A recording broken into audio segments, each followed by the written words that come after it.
أعوذ بالله من الشيطان الرجيم. بسم الله الرحمن الرحيم.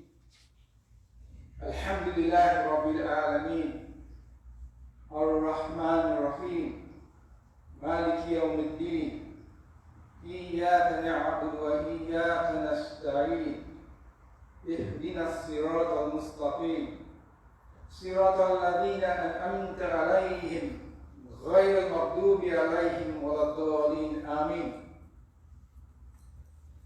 اللهم صل على محمد وعلى آل محمد كما صليت على إبراهيم وعلى آل إبراهيم إنك حميد مجيد. اللهم بارك على محمد وعلى آل محمد كما باركت على إبراهيم وعلى آل إبراهيم إنك حميد مجيد. The best words are the words of Allah Almighty. The best example is the example of Muhammad ibn Abdullah sallallahu alayhi wa sallam. Allah subhanahu wa ta'ala has commanded us that when the call is made to pray on Friday, we should leave off our trade, and that we should leave off our business, and that we should hasten to the remembrance of Allah, for that is best for us, if only we knew. We thank Allah subhanahu wa ta'ala for favoring us by allowing us to be among those of His slaves who have listened to His command and left off matters of this dunya and have made ourselves present in the masjid at this time for the only purpose of praising Allah subhanahu wa ta'ala and obeying Him. Last week, we had a visitor, and he chose to highlight a very, very important hadith. And I thought we should reinforce what he has said last week by going back to the importance of that hadith. So I'd just like to quote, to read this hadith. This hadith was written, is number 378 in Riyadh Salihin. Hazrat Abu Hurairah relates that the Holy Prophet sallallahu alayhi wa sallam said,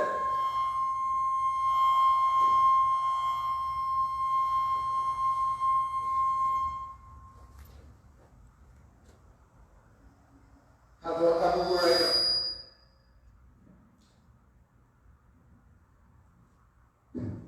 Hazrat Abu Hurairah radiyallahu anhu,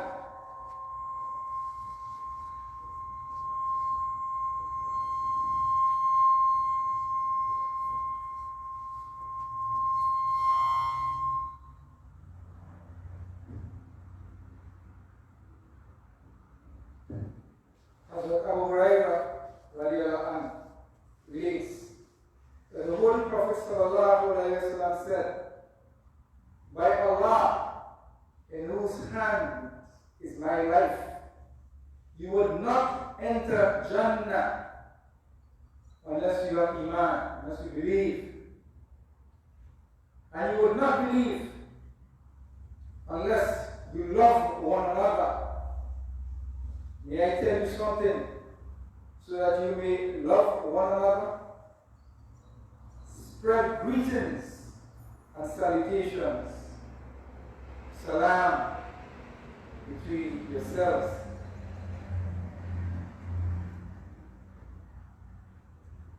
Our Iman is contingent on having love for one another. And entering Jannah is contingent on having Iman. So if we reverse that, if we have no love for one another, we have no Iman, no Jannah. That is how serious it is. So it is imperative that we get it correct and try to ensure that we have love for one another.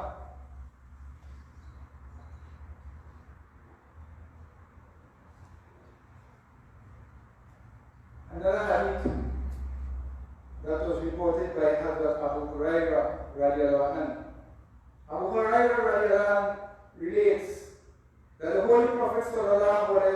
said, a man set out to visit a brother in the neighboring town.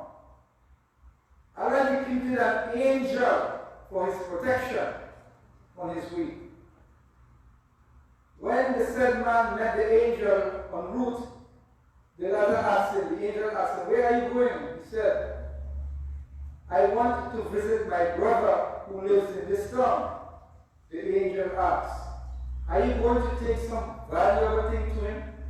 The man said, no, I have no desire except to visit him, because I love him for the sake of Allah only. The angel said to him, I am a messenger from Allah sent to tell you that Allah subhanahu wa ta'ala loves you as you love your brother for his sake.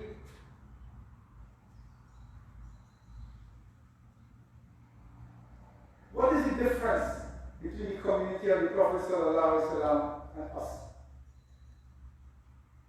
Who propose, we say that we follow the Sunnah, we follow the way of the predecessors.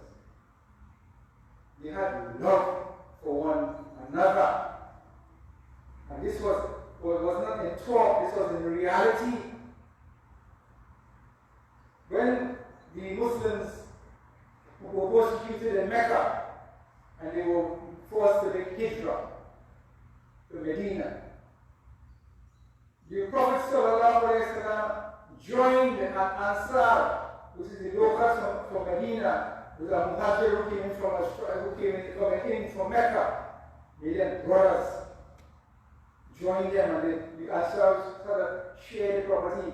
They started share this and share that, offer this and offer that, to accommodate the brothers. There were people on the battlefield, we have all these stories that, that when people come water for one, he said, pray for my brother, he no need. All of everybody on the ground wounded, carried to my brother, they carried to the brother, he said, no, keep your brother, I have no need.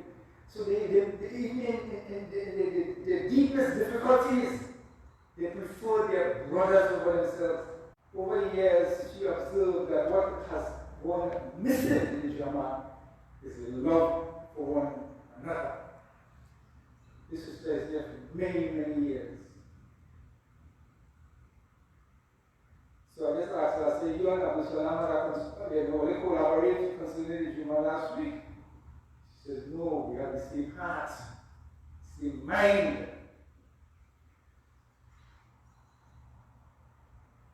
So she understands what has undermined the community.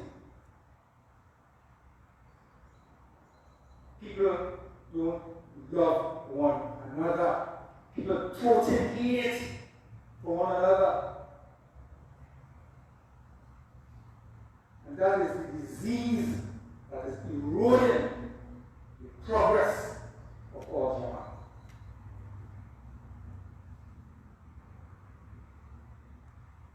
So we have no iman if we don't love one another. That's how critical it is. That's how Allah subhanahu wa ta'ala has made it. No iman, no Jannah if we have hate for one another. So we need to take stock, take measures to reverse that disease that has set in to our hearts.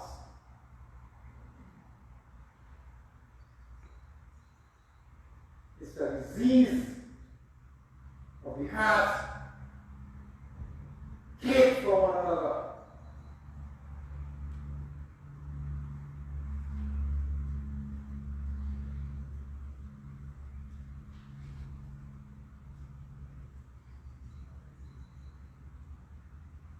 Allah subhanahu wa ta'ala told us in the Quran, in Surah 48, ayat number 29, Muhammad is the messenger of Allah, and those with him are hard against the unbelievers and merciful among themselves. Allah subhanahu wa ta'ala says, Muhammad is the messenger of Allah, and those with him are hard against the disbelievers and merciful among themselves. You know, we say that we are in the Ummah of Muhammad, but we have done the reverse. We harsh with Muslims and gentle with Kafirs.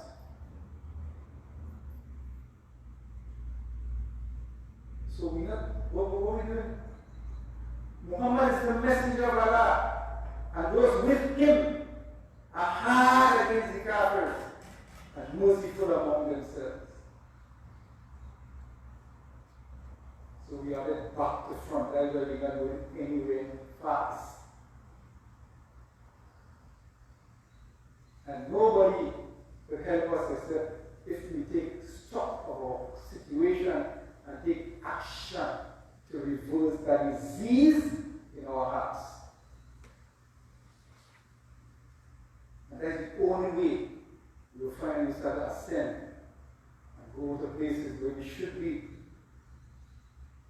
So this is the best community that Allah subhanahu wa ta'ala has arisen out of mankind. We enjoy what is right and prohibit what is wrong. We live in Allah. So if we find ourselves in a place that we're not feeling the sweetness of Imam, it's because we don't have love for one another. Allah subhanahu wa ta'ala has put us in a place today where we could do something to take action. Not just talk, but take action to bring about love in the community. We have a sister who is in need of emergency surgery for her eyes.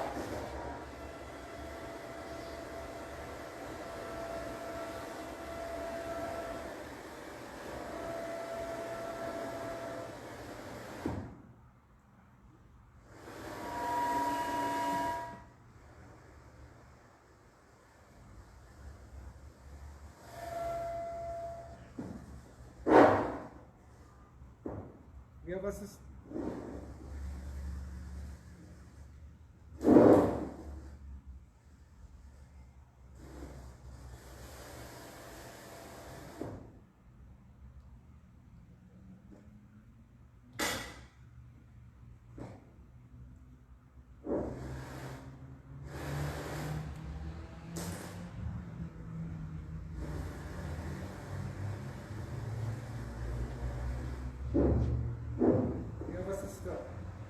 Who is right now she's in need of emergency surgery for her eyes. She's one of the young sisters who has been a pillar of this community.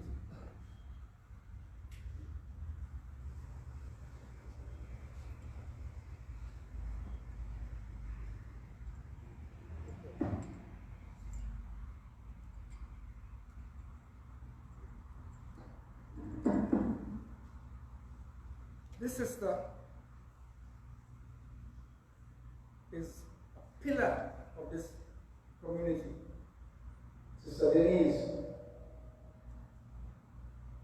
she has a very urgent need to have surgery for a detached retina, 2 detached retinas in her eye. We have made a commitment to look after each other. Our commitment is to look after those in most need among ourselves. Because the strong could survive, but the who need assistance are the weaker ones among us. So we Allah subhanahu wa ta'ala has put us on that trial and that test at this time to deal with that situation.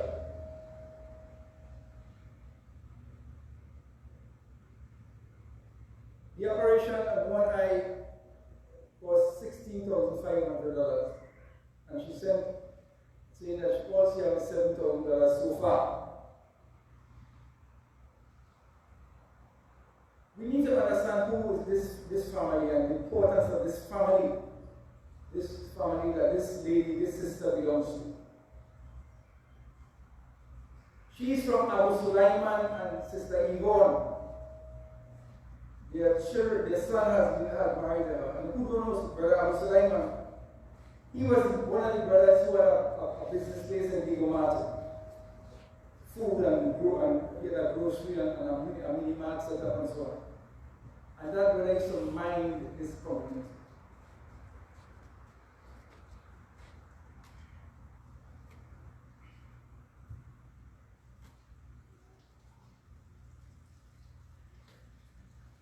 To mind this community. I was one of the drivers of the Imam Jeep, the green Jeep, and I used to be going there and toting food and going out to feed the poor to cook food to them.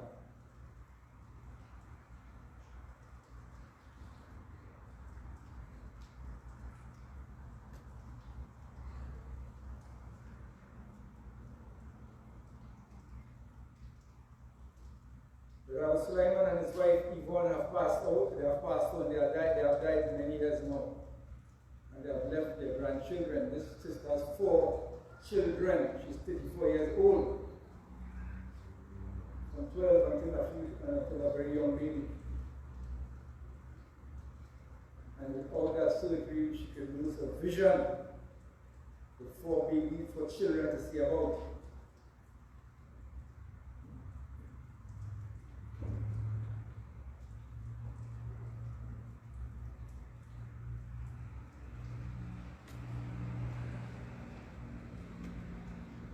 Sulaiman and his wife are not here, but we are here. So the sister is under trial for her sickness, and we are under trial to see how we behave with respect to her need. We are under trial to see how we would behave with respect to her need. Because today is she. Who tomorrow? Could be me, could be you, in a position where we need the community's assistance. So Allah subhanahu wa ta'ala has given us an opportunity to live out, to act out love for one another by seeking out the welfare of that family.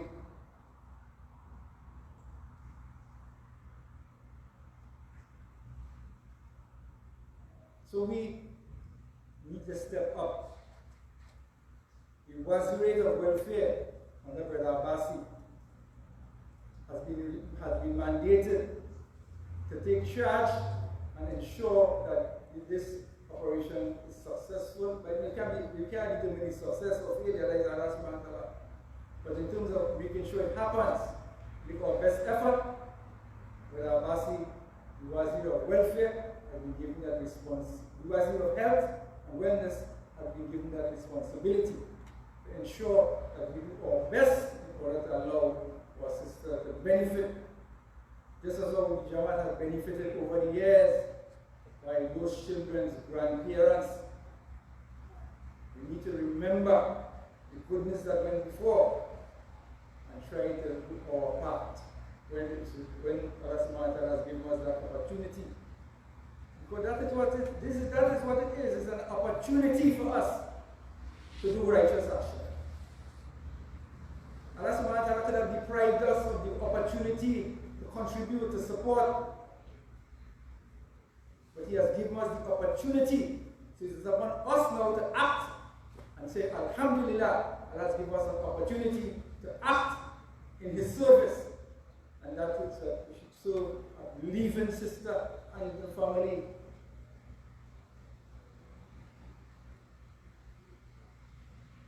So Allah is watching us to see how we conduct and how we go forward. And as I say, the timeline is short. Very soon the money has to be paid by this Tuesday coming. So inshallah, after the Khutba, Brother Abbasi will be addressing the community with respect to where we are financially and where we need to be.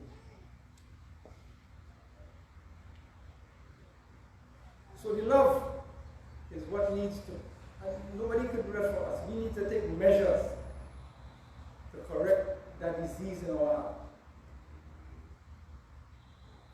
us to have Iman, faith, and enter Allah subhanahu wa ta'ala's Jannah. Alhamdulillah. That said, we need to know that there are other matters, there are other important matters, although that is an urgent matter, there are other important matters to see about in the community. And last couple of weeks we were talking about it. Last week we mentioned about a program that is ongoing to establish a Hifz program to train Hafiz of Quran and so on in our madrasa. For the sisters, for all the decades that we're here, we have produced one Hafiz. So we're targeting the age group from 6 years old until whatever age. Because I saw sometime on YouTube or on these things that a brother was over 80 something years and no finish Hafiz program. He started at the 80s and finished. So we are not cut off age. If you're 80 years and you want to join the Hifz program, alhamdulillah. So we started at 6 years old. And we want to see if within 2 years we can produce the first Hafiz. Right? The timeline we set it. Within the first 2 years, we want to have the first batch, if you want to put it that way, of the first coming out from the madrasa. So we aim in high. May Allah subhanahu wa ta'ala make it happen. So we're looking for individuals who could sponsor a student. If you know anybody who could sponsor a student to do the Hifz program, alhamdulillah.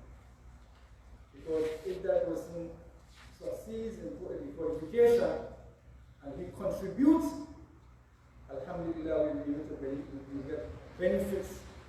And if we really had it about the honor that Allah subhanahu wa ta'ala has given to the parents of Hafiz, Kufars, we have a special place of Allah will happen in a state of beautify them and then high, raise high, the children, the parents, all of us who contribute to that end also benefit.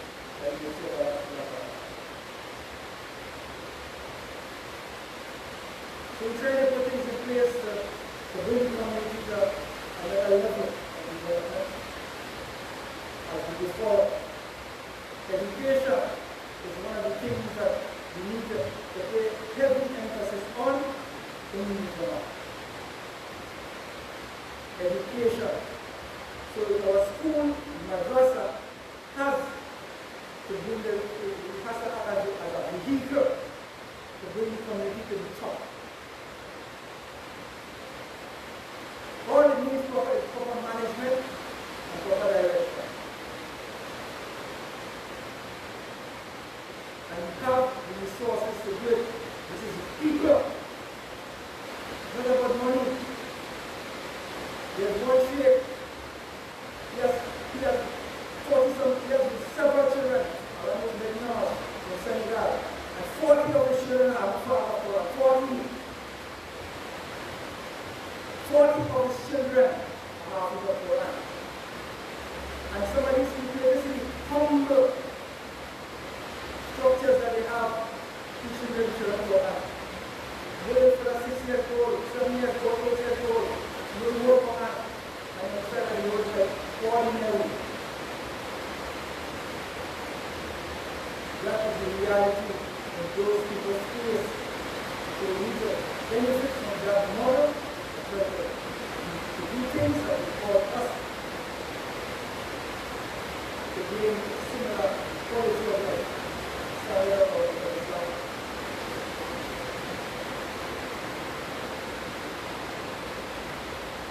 So, Allah subhanahu wa ta'ala continue to guide us and Allah subhanahu wa ta'ala forgive us for all our weaknesses, all our shortcomings. Allah subhanahu wa ta'ala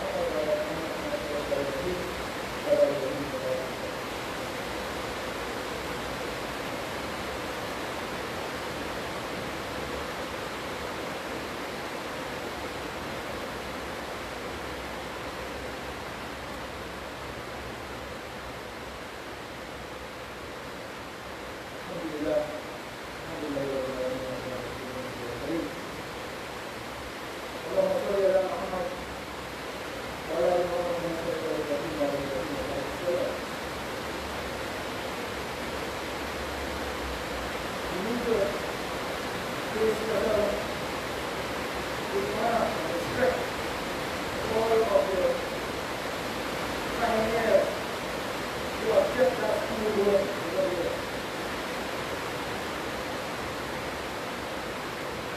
One of the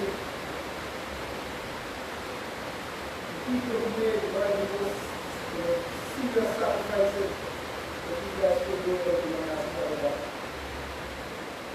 Sister Anissa played an important role in the last game. I don't say that I have done that sometimes. She said, can you she pocket? This is a good game. So she said, yeah, then she made a game that she can't have one, but I'll tell you that is something. Where are you going in this play?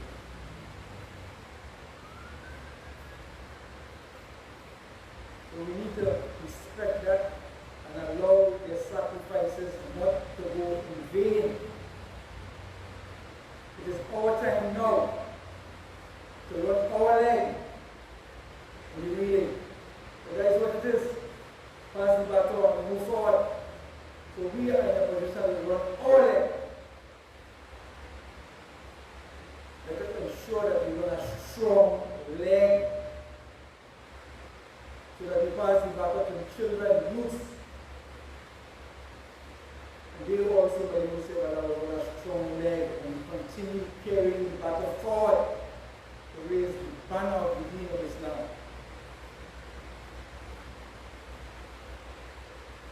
But Allah subhanahu wa ta'ala alone knows how much time we have left in this space. When we're talking about that for the last week, several weeks, of the stages, we have this third stage. The second stage, where we have the dunya where we can know. And Allah subhanahu wa ta'ala has appointed a time for us, a fixed time. Again, water done, food done, the angel of the come and say, time to go. The angel of death will ask, how many times do you visit household? He said, I visited 5 times every day. Every house. He was visited 5 times every day. He said, everybody, every day. Every day. But every time you should not be visiting 5 times every day. Until your number call. That's what I'm going to say. Take him out. And then we go to Barzak, the place of waiting. That cover, that grave. Until the trumpet goes to go up again for next year of judgment. The only light on the grave, that's something called Sadiq Jariyah. Contributing to a school is Sadiq Jariyah. Education, teaching somebody to read Quran is Sadiq Jariyah. And there are several other things that you do that rely on our grave and still getting barakah, still getting blessings from Allah. So if we keep that school along there, going continuous and full